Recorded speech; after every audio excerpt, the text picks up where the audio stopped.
लाजर यीशु का मित्र और मरियम और मार्था का भाई था। उसकी कहानी यूहन्ना 11 का 1 से 44 में मिलती है।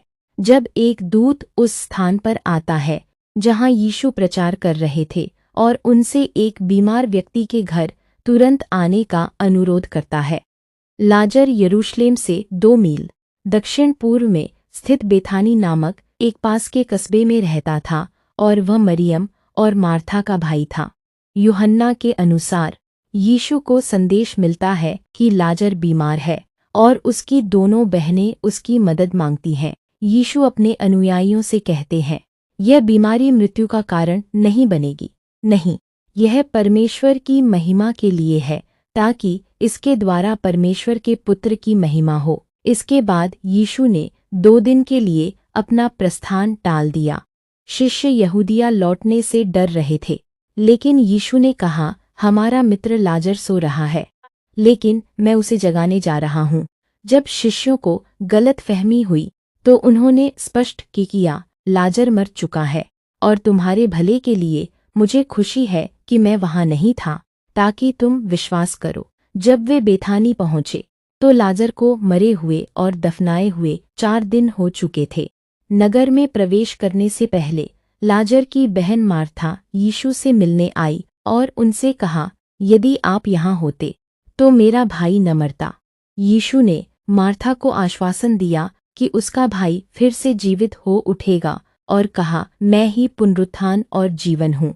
जो मुझ पर विश्वास करता है वह मर भी जाए तो भी जीवित रहेगा, और जो जीवित रहता है और मुझ पर विश्वास करता है वह कभी नहीं मरेगा। मार्था का यह कहती है कि हाँ प्रभु, मैं विश्वास करती हूँ कि आप मसीहा हैं, परमेश्वर के पुत्र हैं जो संसार में आने वाले हैं। नथानेल के बाद केवल दूसरी बार है जब कोई यीशु को परमेश्वर का पुत्र घोषित करता है, और पहली बार है जब कोई उन्हें मसीहा और परमेश्वर का पुत्र दोनों एक साथ कहता है। गांव में प्रवेश करते ही यीशु का सामना मरियम और उसे सांत्वना देने आए लोगों से होता है। उनके दुख और रोने को देखकर यीशु अत्यंत व्याकुल हो उठते हैं। फिर यीशु रो पड़े। इसके बाद यीशु कब्र के पत्थर को हटाने के लिए कहते हैं, लेकिन मरियम बीच में टोकते हुए कहती है कि दुर्गंध आएगी। इस पर यीशु उत्तर देते हैं, क्या मैंने तुमसे नहीं कहा था कि यदि तुम विश्वास करोगे तो परमेश्वर की महिमा देखोगे।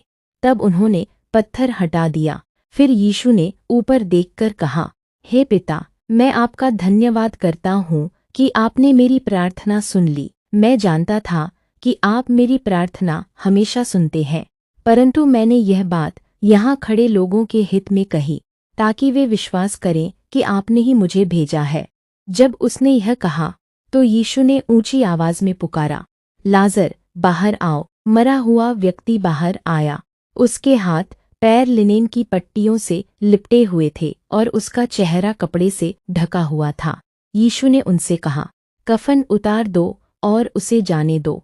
लाजरस का जिक्र यूहन्ना के सुसमाचार के अध्याय 12 में फिर से आता है।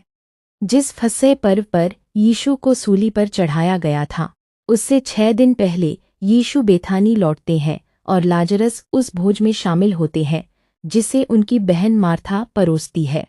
यीशु और लाजरस दोनों मिलकर कई यहूदियों का ध्यान आकर्षित करते हैं और कथाकार बताते हैं कि मुख्य याजक लाजरस को मृत्युदंड देने पर विचार करते हैं, क्योंकि लाजरस को जीवित करने के कारण बहुत से लोग यीशु पर विश्वास करने लगे थे। इसका अर्थ है कि यीशु स्वयं जीवन और मृत्यु पर विजय पाने वाले हैं।